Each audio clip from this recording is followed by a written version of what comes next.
Okay. Let's see here.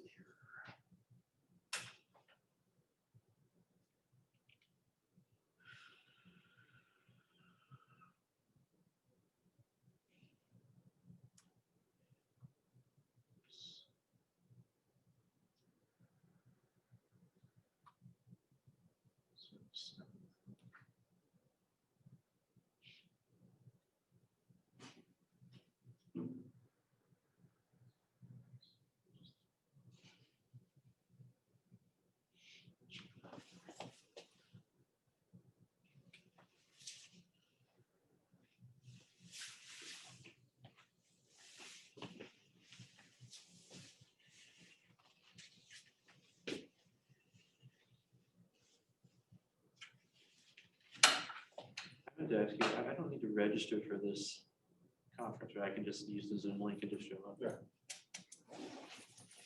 Pretty sure.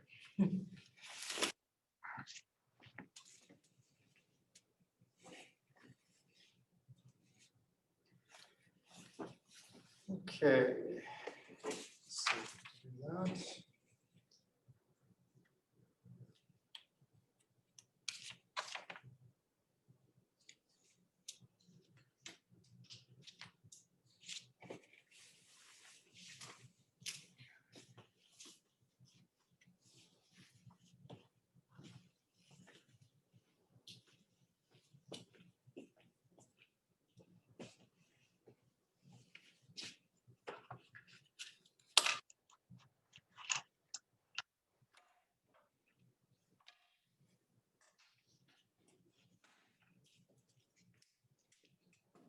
I asked in class today about like tests. I guess I gave like 2 in-class midterms. And they said I was the only class which did this. Is this like uncommon or what's? I mean, we're doing projects. We didn't do any. Right. Yeah, I mean, I had to make 2 exams because, 2 different days. But so okay, it was just like a regular midterm.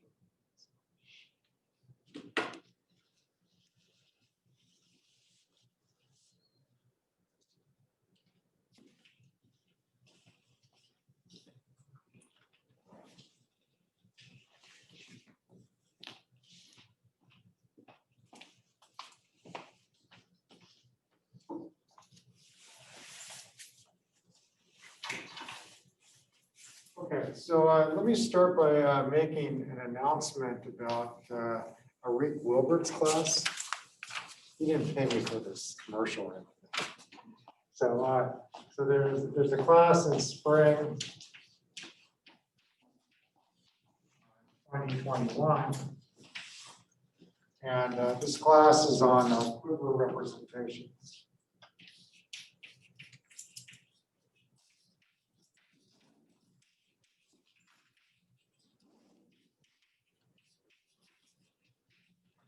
And it's taught by Rick Wilbert.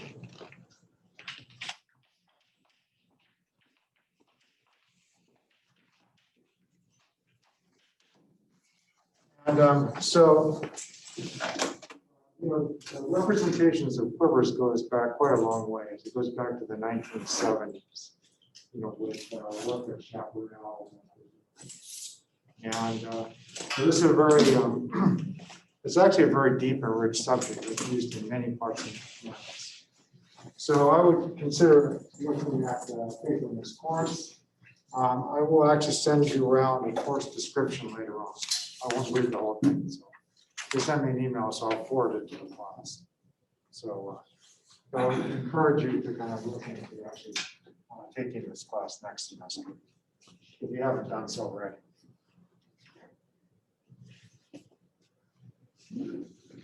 Okay, so today what we're going to do is we're going to start a new topic, and this is called cohomology of Frobenius kernels.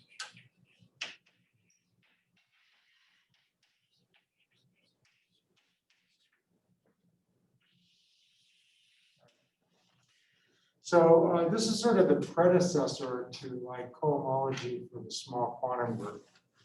So this predates the cohomology for the small quantum group.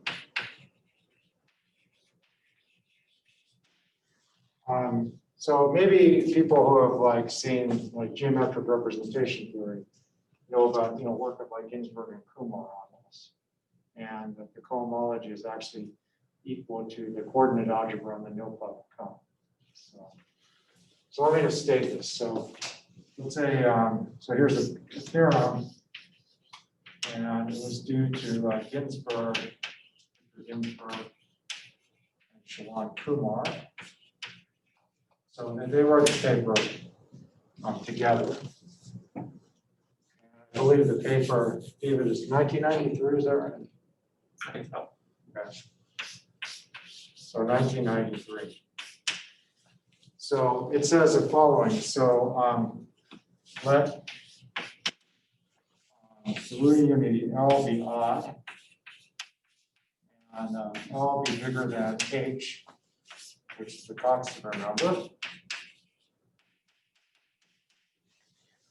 So what it says is that if I take the even dimensional cohomology of this small quantum group over the complex numbers, it identifies with the ring of regular functions on a no-plot cone.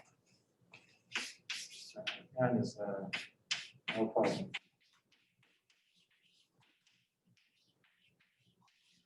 So the even dimensional stuff identifies with the ring of regular functions, and odd cohomology for the small quantum group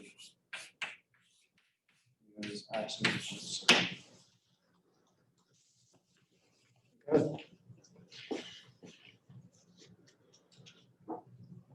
So what this allows you to do is it allows you to study coherent sheaves on the no-plot cone, or its desingularization via the Springer resolution. And then what Arkhipov, Bezrekov, and Ginsburg do with this setup is they actually construct derived equivalences between modules for the quantum group, coherent sheaves for this no-plot cone, and also perverse sheaves on Riemann. Okay, so this is sort of the basis for their work. If I have time, I'll sort of touch on this more, but I just wanted to show you that what I'm doing now actually predates this work. But actually, this work was motivated from the things that I'm going to talk about. All right, so we're back down to algebraic groups. So let G be a it's a reductive algebraic group. Connected is characteristic P. So we're actually thinking of this as a group scheme. Up to the R is the Rth iteration of the Frobenius. So I compose the Frobenius R times, and then I look at the scheme theoretic kernel, the kernel of. So the Hopf algebra associated to this is the distribution algebra. So this is a finite dimensional algebra. And so the object I want to look at is the cohomology of GR with coefficients, okay, which is the same thing as the cohomology of A with coefficients, okay. And another way we can realize this is we can look at X on A of KK. Right. So these are extension classes.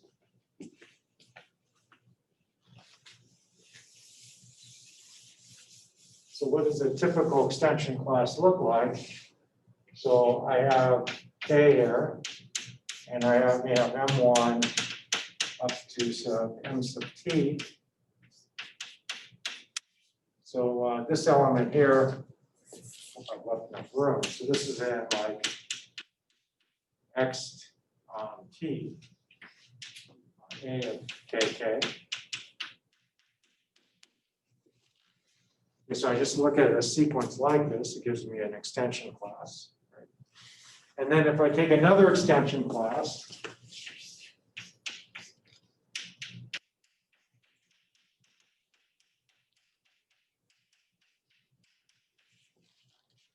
so this is XS of A of KK. Then this becomes a ring by just concatenation. So what I can do is I can sort of identify this one with this over here. Okay, so I identify those, and then I get an extension in X of S plus T.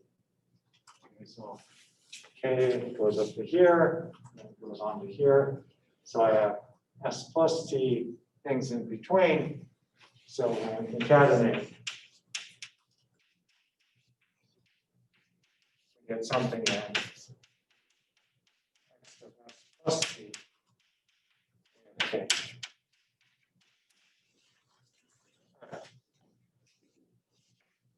Now, there's a way to do this in terms of projective resolutions. There's a way to do this in terms of cut products, right?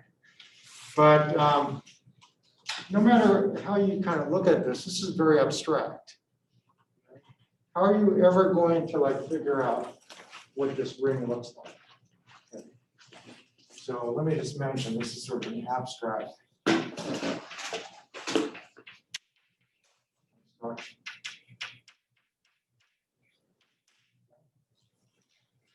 right, so the goal here is to actually figure out like ways in which we can actually compute this and realize things more concretely, like in this example over here. All right. So the best answers are when R is equal to 1 and P is bigger than H. Can I grab a photo of that really quick? Sure. Thank you. Okay. So quick question, so the deformation parameter Q in the small quantum group, Yeah. how does it show up in this description, or is it independent of it? It's a root of unity. We're really, okay. Multi-root of unity. Yeah, I mean, if it's a generic parameter, then you don't get any. Okay. So the root of unity is like the characteristic. Okay. All right. So so the best answers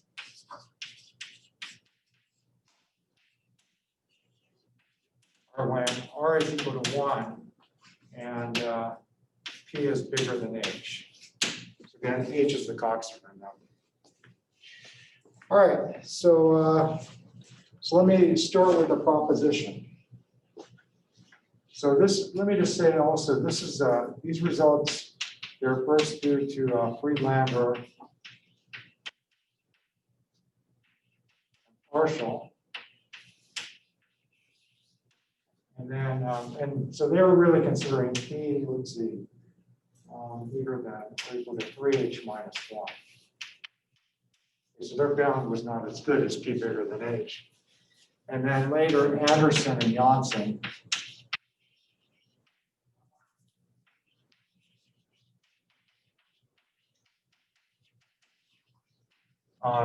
lowered the bound to P bigger than H. So I'm actually going to follow what they did in their work. There's a paper in Math and Allen which does a lot of this. Okay, so here's the first proposition.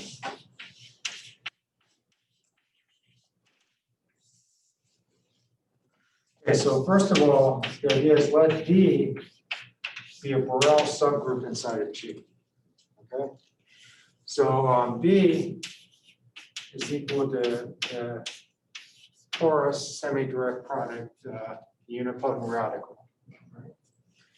And let's script U be equal to the Lie algebra of U.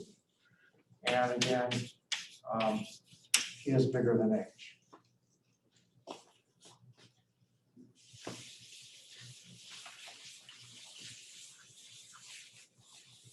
All right. So 1.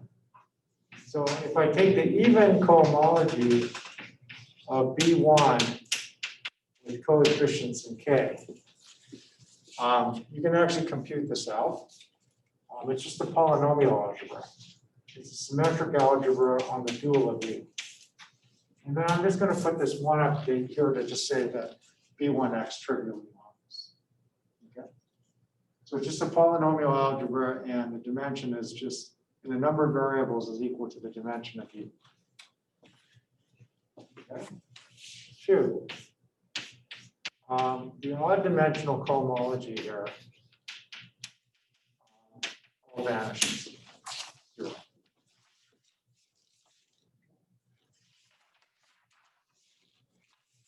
All right, so here's the idea.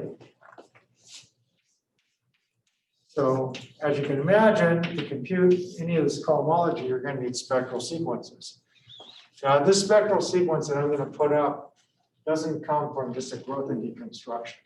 It comes from taking the cochain complex and filtering it, right, and taking its associated gradient. It's a much messier spectral sequence. And luckily for R equals 1, you can actually index this rather nicely. So let me see, if I put the E2 term, I believe, up here, 2ij, this is going to be equal to the symmetric algebra I. This is twisted once. And then I have, let's see, let me just put the E1 term up here. Okay, so you just take the exterior algebra on U star. Okay. And it converges to H2I plus J of U1 with coefficients. Okay, so first of all, you look at the Frobenius kernel for the uniform variety functions. There's a spectral sequence which goes from here to here. And then what you do is you apply T invariance, or T1 invariance.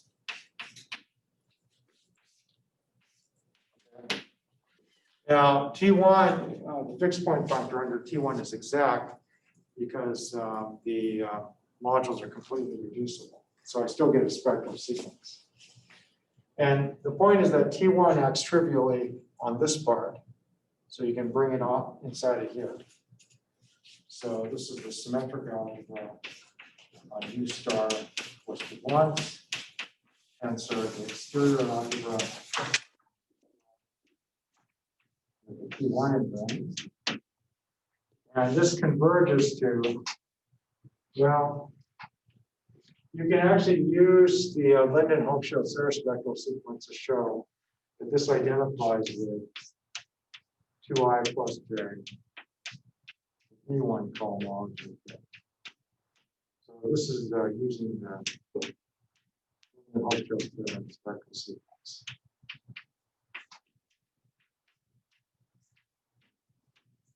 So you can identify these two by doing that.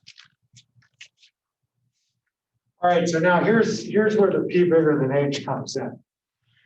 So it turns out for P bigger than H, the T1 invariants only live in degree 0.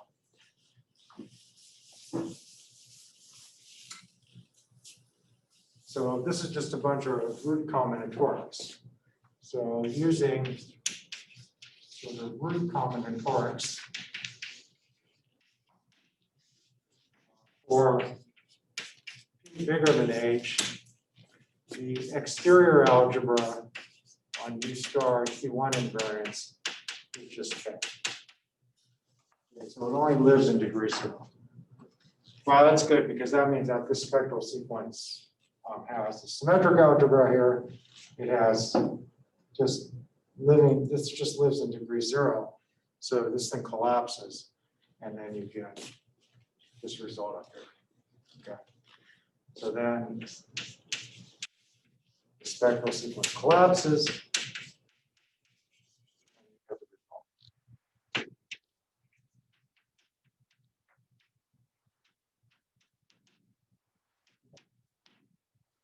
All right, so that's basically the idea.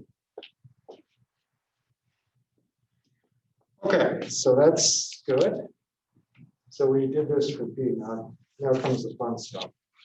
So now we want to go up to G, right? So let me give you another result. So here's the proposition.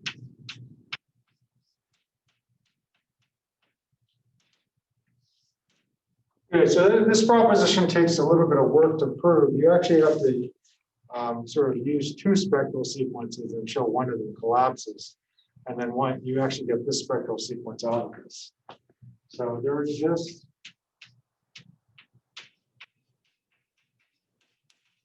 a spectral sequence.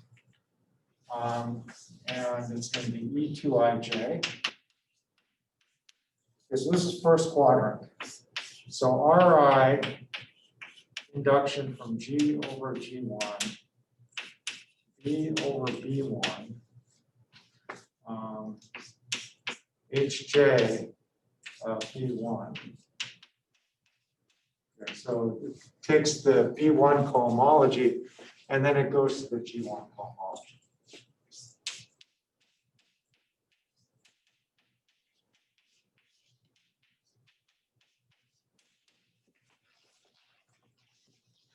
Okay. So this is good because now we can apply this old result over here that we know what the B1 cohomology is. It's this symmetric algebra.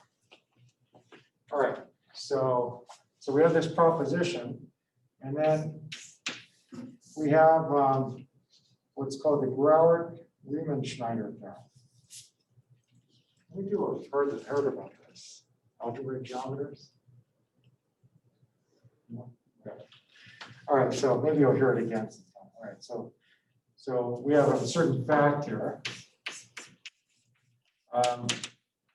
Now, this fact you can just prove combinatorially, but in general, it uses like if you're working over the complex numbers, it actually uses some complex algebraic geometry.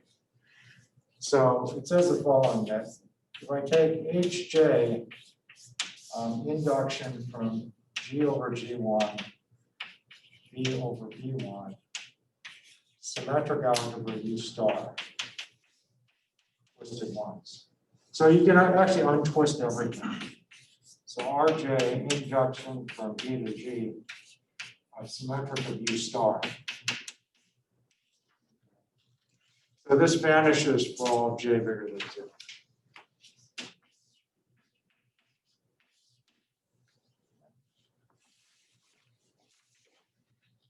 All right, so that's good because you can use the former result. So you can actually put this inside of here, be bigger than h. Okay. And you could use this fact, and the spectral sequence is going to collapse.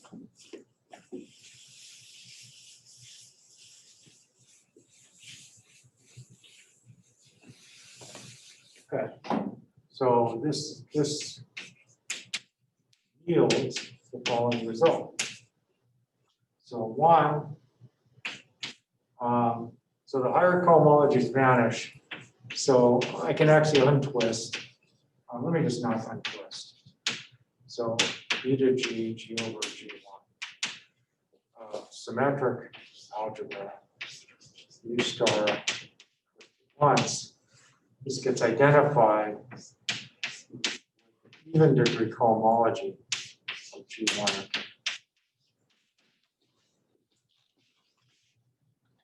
Okay, and then 2 odd degree cohomology of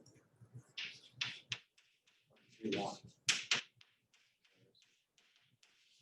So already you're seeing like how the nilpotent cone may come into play.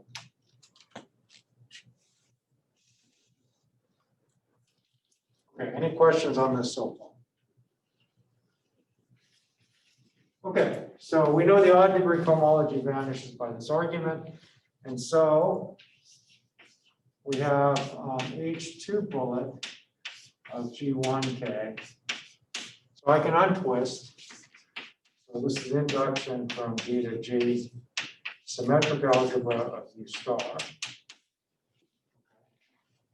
So I should probably put it, I should probably think of this as being, I mean, G1 is going to have trivially, so I should still have 1 out here.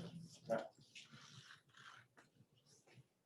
Now, it turns out that this, by definition of induction, is going to be the coordinate algebra on the orbit space G cross B of U. You can actually work that out. Has anyone seen what this is? Does anyone know what this is? Yes, no? I've never seen it before.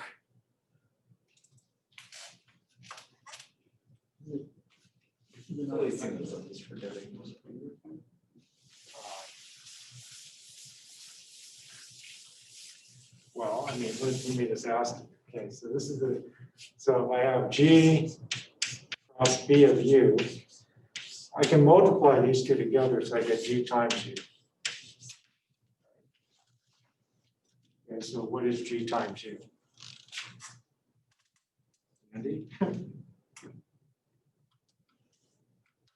I take the like GLN, if I take like upper triangular, strictly upper triangular matrices, and if I apply like GLN to it, what do I get?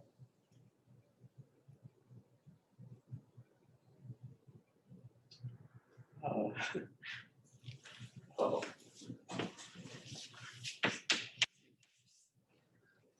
Yes. Yes, okay. Right, just a nilpotent cone, right? I mean, you can conjugate anything into upper triangular matrices. So you get the nilpotent cone. Does anyone know what this is? I was asking, is that like a Springer fiber or the Springer It's a Springer resolution. resolution? Right? So this is the Springer resolution for the nilpotent cone. So this actually gives you the Springer resolution for the nilpotent cone. Springer resolution. So it's a resolution of singularities. Okay, so I haven't, so before I said that this, I should identify with the coordinate algebra of M, right? Right now, it identifies with the sort of coordinate ring on the Springer resolution. But I don't know if people have seen this before. So in here, I have an open set, O-red. It's an open dense set. Okay, the set of regular elements. And I don't know, let me call this map pi. Okay. So when I take the inverse image, I get an open set, an open dense set inside of here.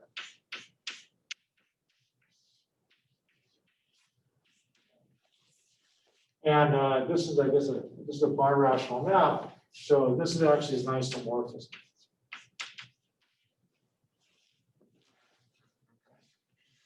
Now, now this is smooth. So the coordinate algebra of G equals the coordinate algebra of this.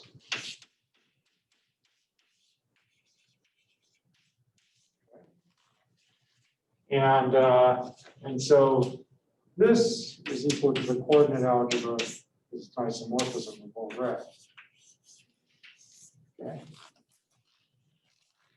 And now what you want to do is you want to show that when you take this open dense set, and you take the ring of regular functions on it, it actually coincides with the ring of regular functions on the closure. So in order to do that, what you need is you need the fact that the singularities lie in codimension bigger than. So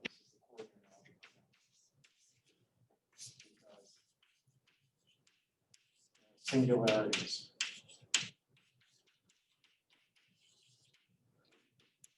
Lie.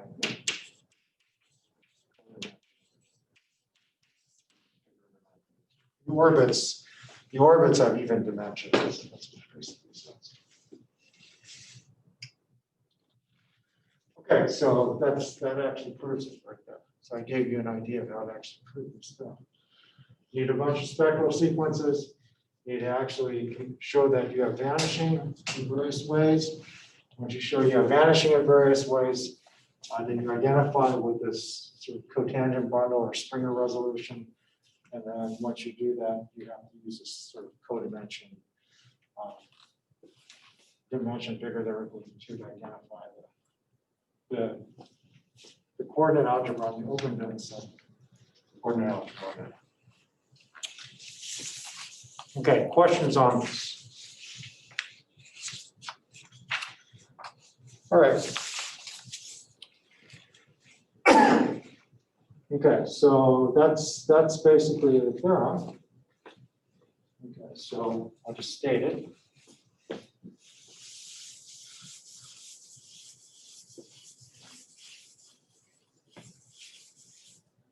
So now we can state the theorem.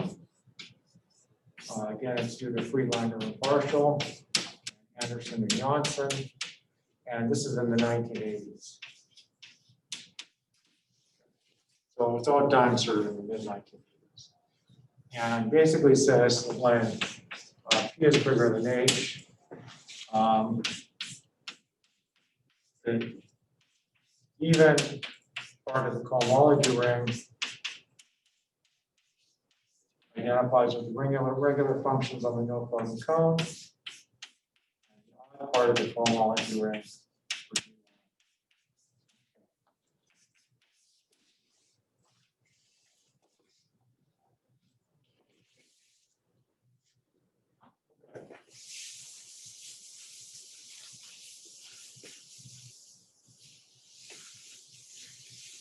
All right, so let me do an example.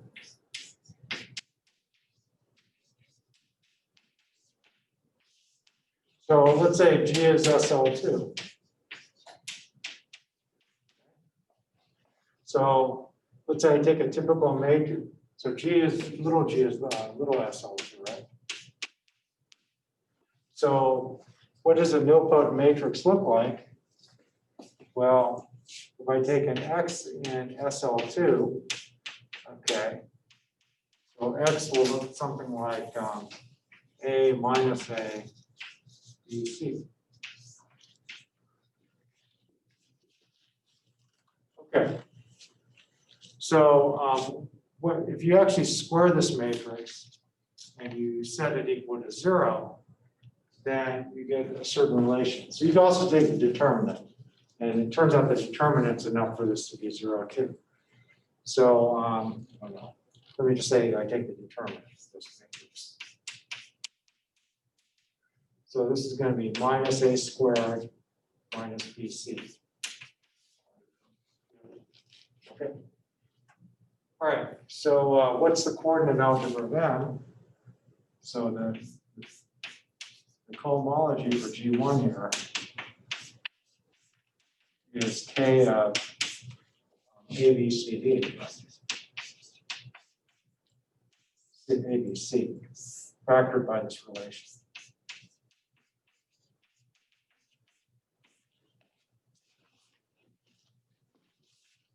Okay, the degree of A, B, and C are 2.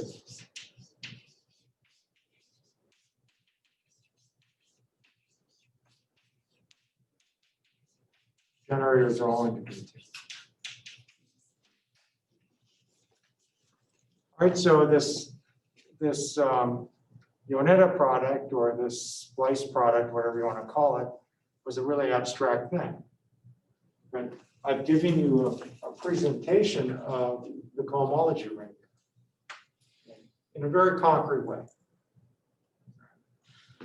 So, I mean, this is why, we can be very, very concrete when we work with lead theory, and we can actually get detailed results about things which are kind of abstract. All right, any questions on this? And if you want to do it for higher, like SL3, SL4, you have to look at minors, and that gives you some conditions on nilpotents and things like that. All right. So let me say what a big problem was.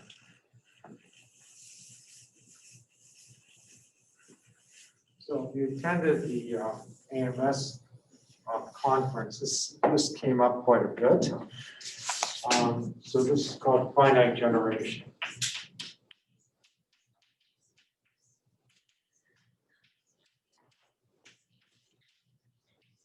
Cohomology.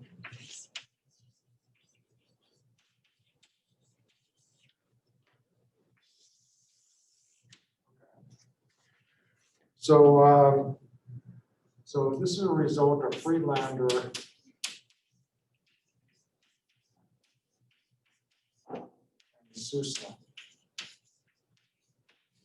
It appeared in, I think, 1997 in Inventiones.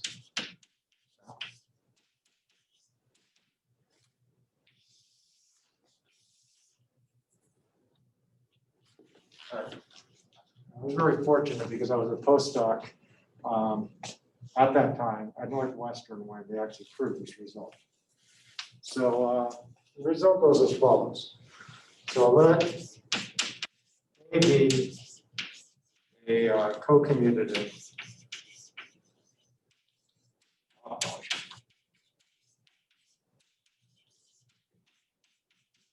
okay. So a finite group scheme is basically the same as a co-commutative offload. So then it turns out the cohomology ring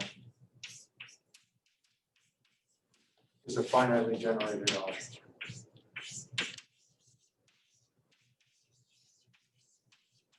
Okay, so here's an example. Okay.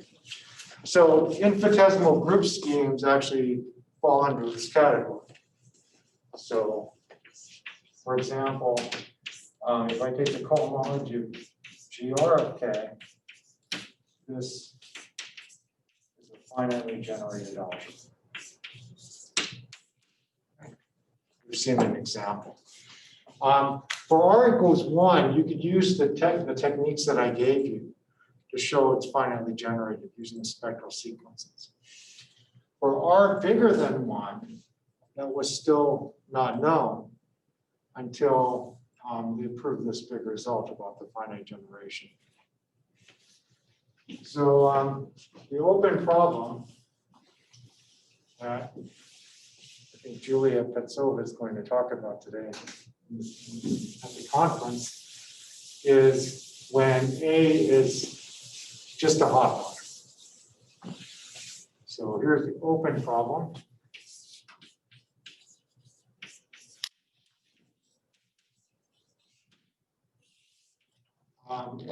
So if you like the language of like tensor categories, like finite tensor categories, you can sort of put that in this language. Then, so I think this is the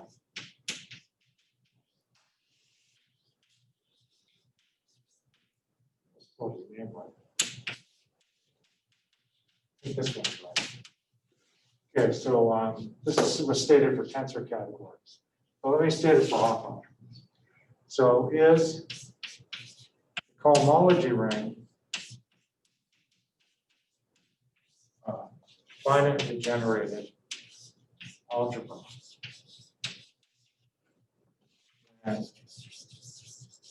A is finite dimensional. Okay. So basically, you want to like drop the co-commutativity condition. So this will include, algebras like quantum groups, for example, certain types of quantum groups. And then there are other, of course, interesting Hopf algebras that are not co-commutative. Okay. Now, and here's another open problem too. So I think I'm going to give you one more open problem. So this is open problem 1, and another open problem that no one's been able to solve yet is to compute explicitly the the cohomology ring for GR of K for R bigger than T. Okay. Bigger than or equal to 2. Right. Now, in this situation, it's actually known what the maximal ideal spectrum is for this ring. I'll actually state that on Monday. But I think this ring will actually have some nilpotence in it. So this ring will actually be a lot messier than like this ring over here. But maybe you can actually compute it. Who knows? So these are two open problems that people are actually looking at. Okay, so on Monday, what I'll do is I'll talk a little bit more about GR. I'll talk about how it relates to commuting varieties of commuting nilpotent matrices. And then I'll actually state conjecture for small primes less than the Coxeter number. And then if I have a chance, I might talk a little bit about support varieties. And I'll finish up the class. Okay, any questions on this? Yes, no? People hungry for cake? All right. Okay, so we will stop here. We'll continue on Monday. Remember, Monday we have another party, so we're just like the party animals. Okay, we'll stop here. Yes.